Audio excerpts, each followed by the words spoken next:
All right, aloha friends, and happy Tuesday. It's the game time with the Goss, and I am happy to be joined by one of my closest friends, Nolan Ruth, the Parker County Godfather and the newest member of Rivals.com.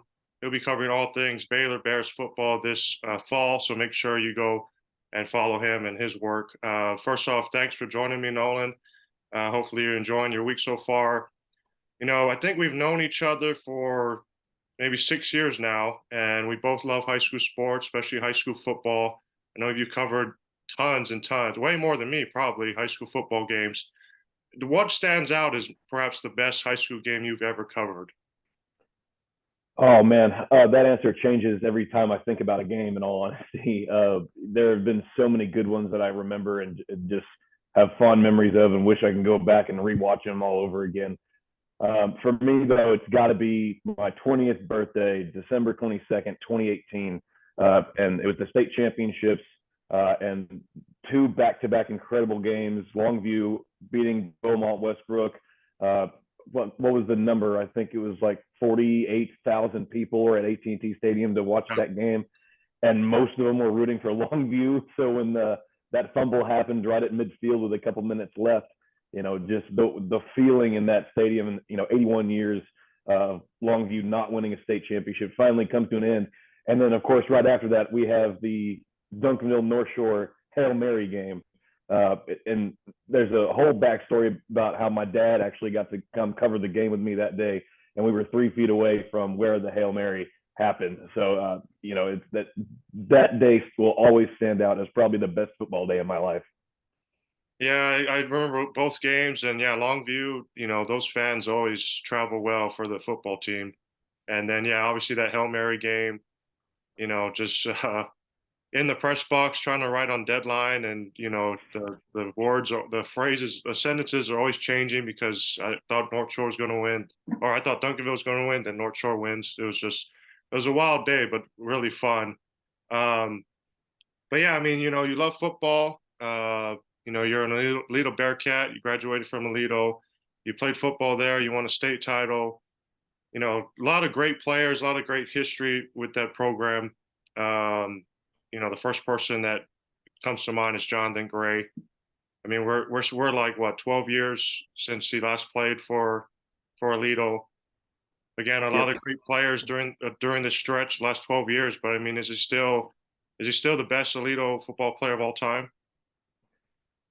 If he's not, Jason McClellan sure gave him a run for his money. So it might be Jason McClellan. But as far as numbers go, you know, I'll say this: he didn't have the weapons around him as much as any other player at Aledo did. Jason McClellan, of course, had they had Money Parks and JoJo Earl as wide receivers on that team. Of course, they had a Bishop at quarterback. Jonathan Gray had a Bishop at quarterback, but it was the first Bishop, Matt Bishop, before we really knew how big of a football family they were. And so I don't think that he had the just incredible talent around him. And he not to say that he had to put it all on his back by himself, because that's not true. But no, I would say, yeah, I think he's probably the most impressive. And, I know him personally. He's definitely a hard worker for sure. And Yeah. so, yeah, I'd say he's got to be number one. He's on the Mount Rushmore of Aledo Bearcats.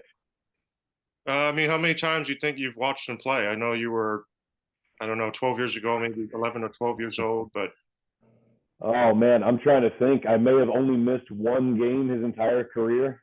So yeah, I saw every single game except the one that I know for sure I missed. I mean, I wasn't in Texas yet. I think he played from '09 to 2011. But I mean, what was it like just watching him? And in my mind, I'm thinking, as you're a kid who loves football and you're in the Aledo school system. He's like the guy you watch, and you're thinking, that's why I want to play football at Aledo High School. Yeah, and those state championship years, I know for my senior class and the guys I grew up with, that was the pinnacle. That was the catalyst. We want to win a state championship, and we did. We won a couple actually during my high school years. But I mean, It, what it was was it it's like hard. just watching him?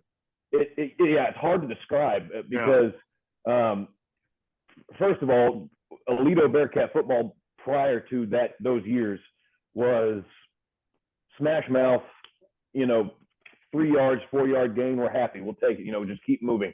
And then Jonathan Gray bursts on the scene, and all of a sudden we have back-to-back 40-yard plays, and we're downfield in 14 seconds and scoring a touchdown. So the 2-3 yard gains, it almost felt like a loss of yardage after watching Jonathan Gray, because you were expecting at least a 7-8 yard run every single time he touched the ball. It was fascinating to watch. And I remember my grandfather, he put it this way, and I totally agree.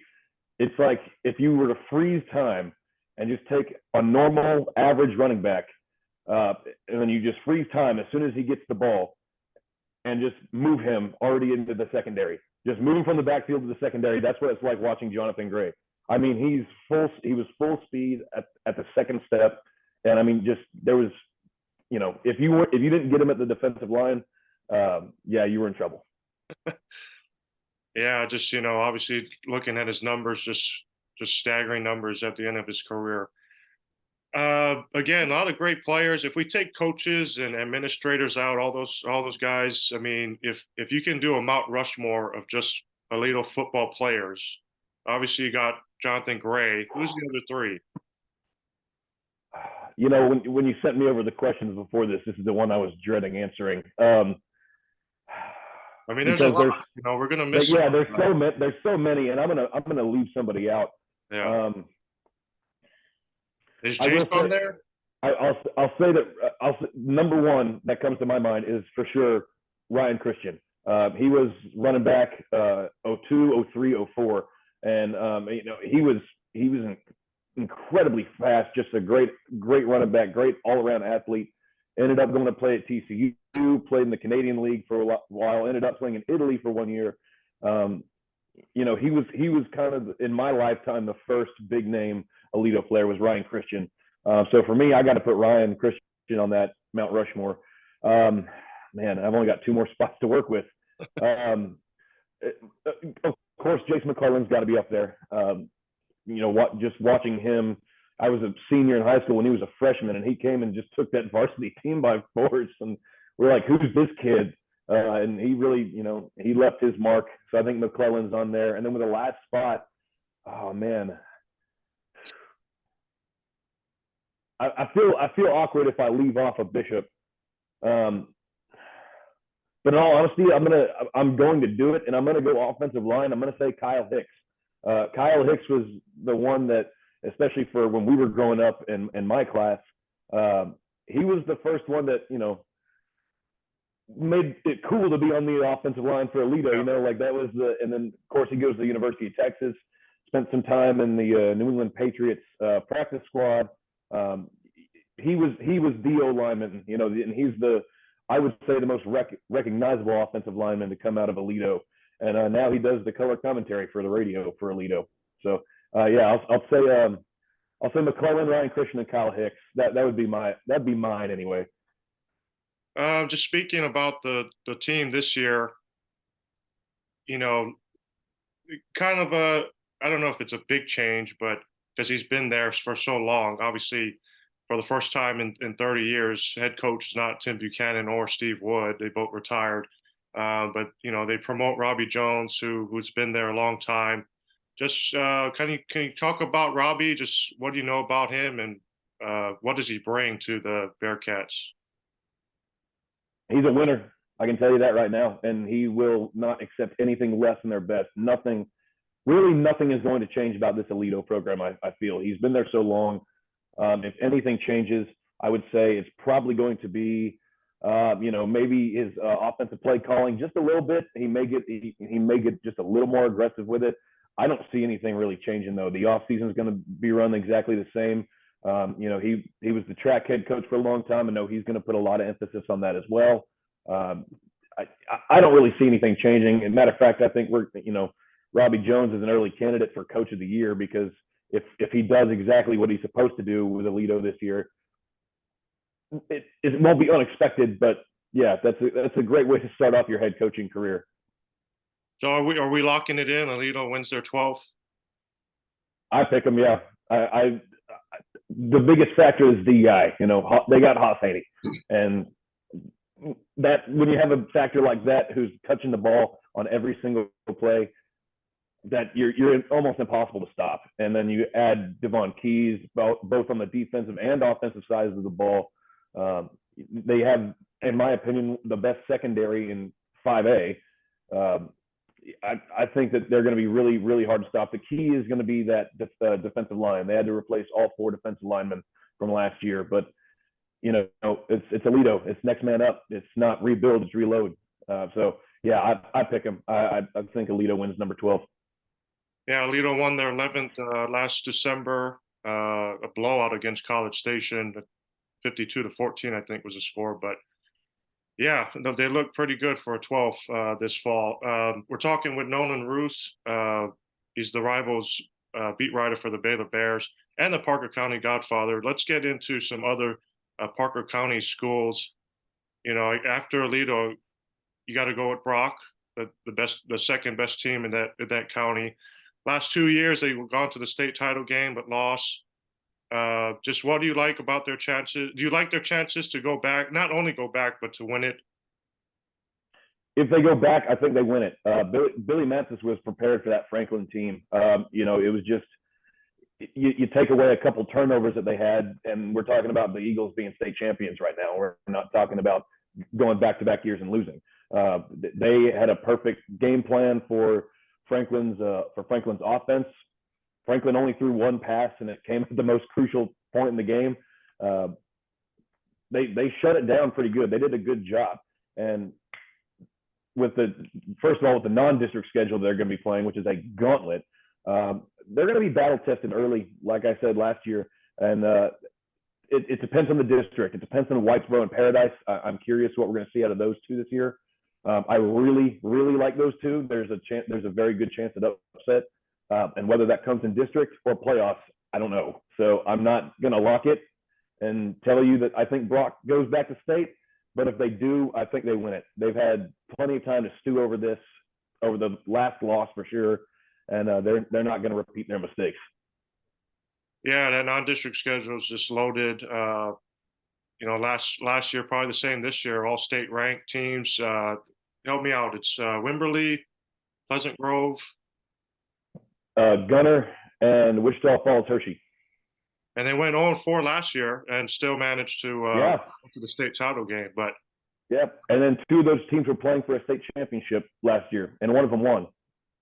Yeah, their schedule was so ridiculous. I think in the end they played like 6 or 7 playoff teams, and 2 or 3 of them were at the state championship game. So outside of Aledo and Brock, I mean, can you kind of talk about some of the other teams in Parker County? I think going non-UIL for a second, I think Azle Christian is going to be a fun watch in the private schools there in TAPS. They've had a pretty good 6-man team building for a little bit, and I really like what Coach Sanders is doing there. I'm finally going to get to Azle Christian this year to go watch the Crusaders in a home game. I'm looking forward to that one, and I think 6-man ball it's a lot different, but it's a lot of fun to watch. So I think the Crusaders will be interesting this year. Going back to UIL, Millsap is always an interesting one for me. I'm a really, really big supporter of Coach Jake Johnson, what he's doing out there on the west side of the county. And he had a weird year last year. He had a lot of young guys. Matter of fact, I was at their game against Paradise, and I think he told me that like 4 or 5 of his offensive starters had never played football before that year. And so he had a really, really weird team, and they still ended up making the playoffs. And I think they can do it again because they're bringing a lot of those guys back. They have the experience. I do know that the younger classes right now, the underclassmen, they got some interesting classes right there. Coach Johnson was telling me about that. He thinks in the next few years they're going to be making some deep playoff runs, and so they're always interesting. It just depends on what that district turns out. They've got Comanche, who had a great year. Last year went, I think, 2 rounds deep in the playoffs, but still just had a great district year. Eastland is always going to be a tough team to play. Jacksboro is always a tough team to play. I like Millsap. It'll be interesting. I think they'll be in the playoffs. I don't know what district's going to look like for them, but I think they can make the playoffs. And if they make the playoffs, and if they can avoid getting Gunner in the second round, they'll make some noise.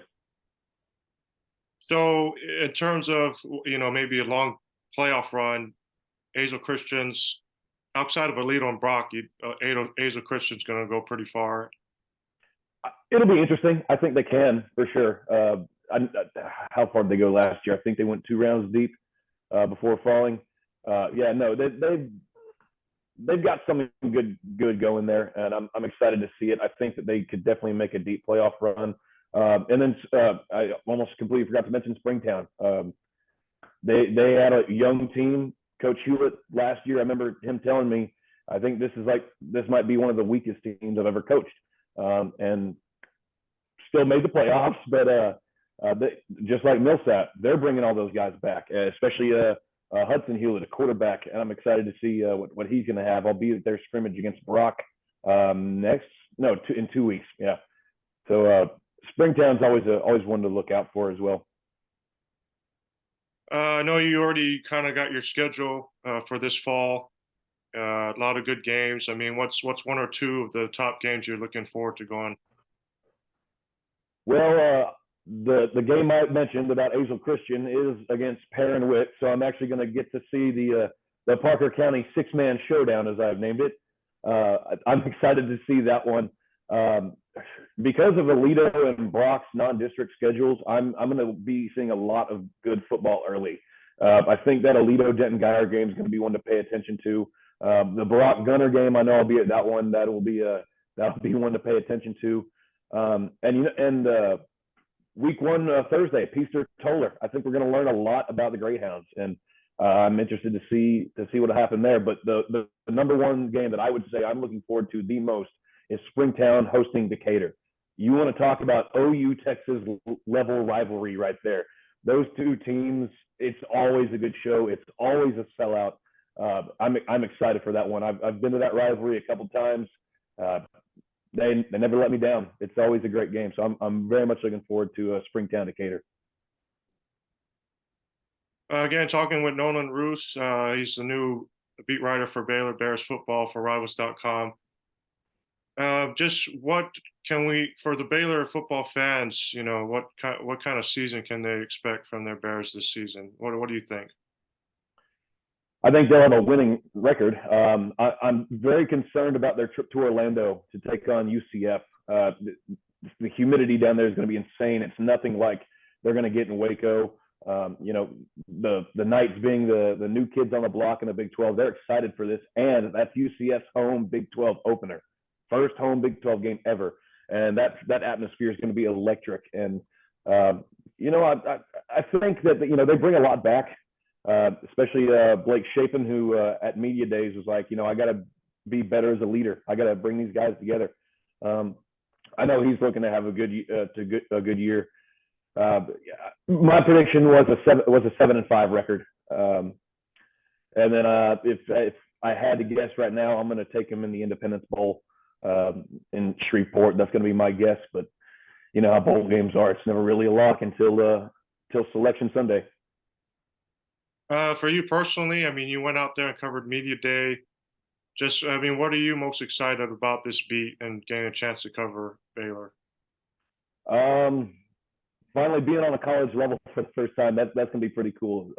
I'm excited to cover my first games for sure. Baylor has an astounding 8 home games this year. So I'll be in Waco quite a bit. And one of their away games is in Fort Worth. And that's the game I'm looking forward to. I've seen Baylor TCU before, but now it's going to be a different level, these two. This is going to be the rivalry in the Big 12 now, with OU and Texas leaving. And I've got a brand new perspective on it, and I'm very excited to have that. So I'm very much looking forward to that game in Fort Worth, because just those two always put on a good show. Awesome. Again, Baylor fans, you can follow Nolan on Twitter, real Nolan Ruth on Twitter. He's the beat writer for Rivals.com. If we're looking at, and I got the list pulled up of the 2024 commits for Baylor. What do you know much about any of these players, and kind of what do you expect? Who's some of the best players? I've got to see a few of them live, actually, and I'll tell you this right now: keep your eye on Graydon Grimes, and I'm not just saying that because he's the son of a coach that's on the Baylor coaching staff. Tied into China Spring has helped him win back-to-back state titles. He's got one more year coming back. I know he's going to be wanting to three-peat with China Spring. He's a very, very good tight end, and my prediction, they're probably going to move him more as a slot role when he gets to Baylor. He's 6'5", 235, but his speed is for a tight end pretty good, and he's got some good hands. But he's one that Baylor fans, if they living in Waco, he's not far. He's in China Spring if you want to go see him. He's one that I would keep my eyes on. And then Bo Tate as well, out of Utah. I did a little bit of research on him once I got the job, and I think he's going to be a lot of fun to watch when he gets to Waco.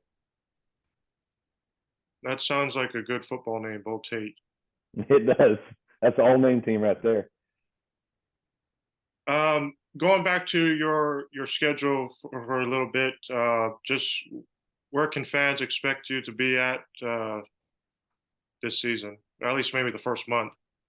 Oh, let me see here. Let me pull it up. Well, I'm going to be spending a lot of time in Waco. I can promise you that. So a lot of Saturdays will be unavailable for high schools, but I'm definitely planning. I got back-to-back scrimmages in scrimmage week 1 on August 10th and 11th.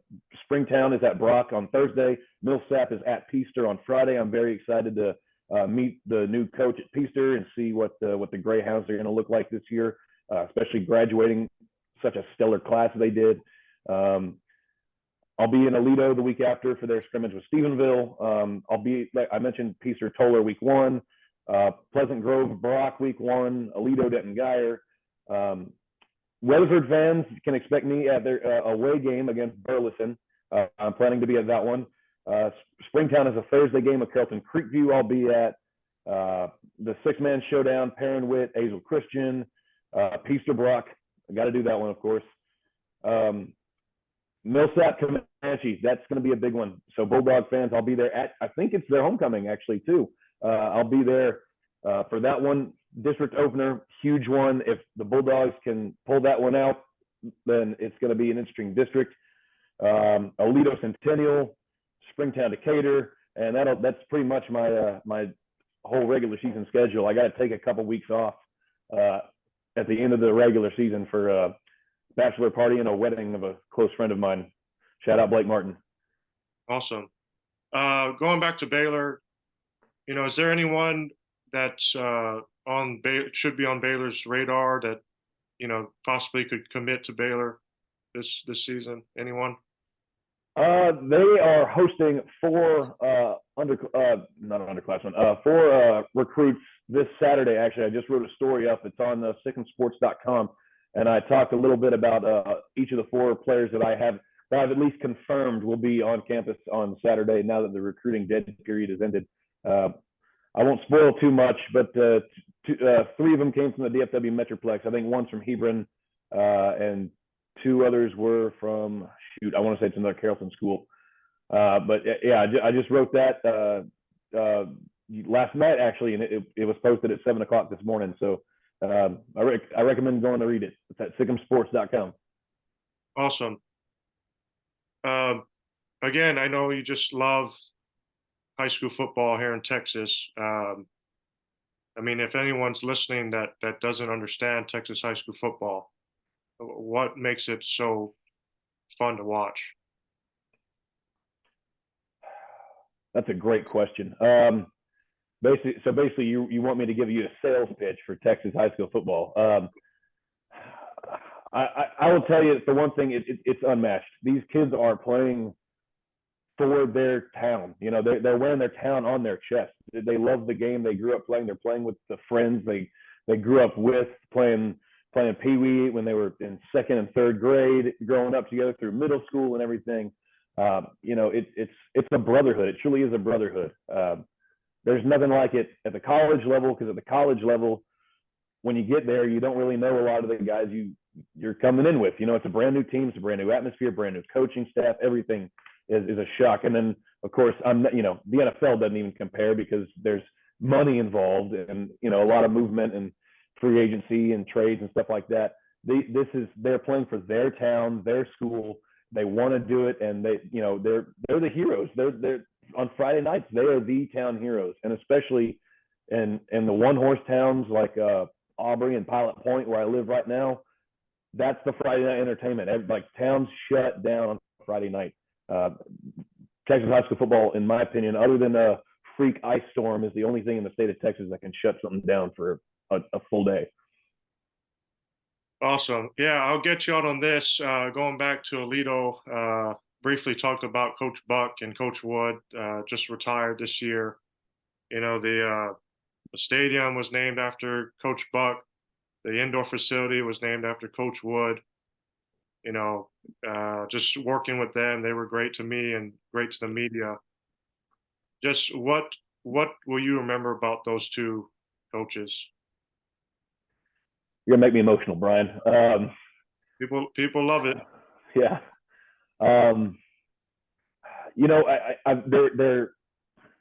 There's two things.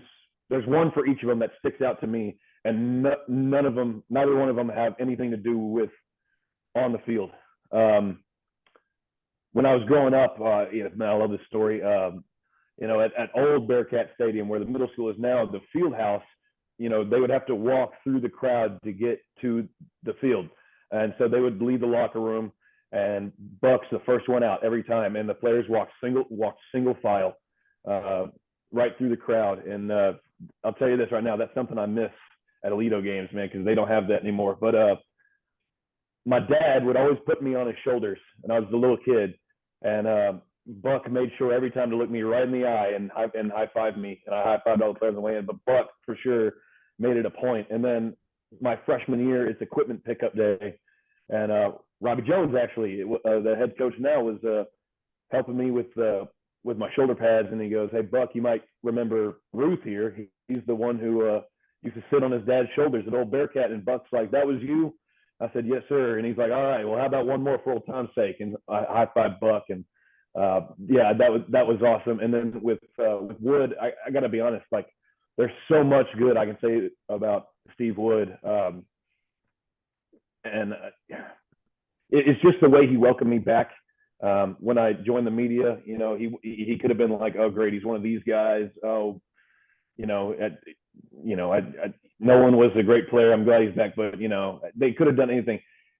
Not only did they welcome me back to cover games at Aledo, they actually gave me full season passes when I would go to Aledo games. So they were like, "I don't know what your schedule looks like, but you are welcome back anytime. Just let us know you're coming." And just that warm reception, knowing that, hey, my hometown still loves me, the coaches still love me, and they want to see me succeed, and they're helping me.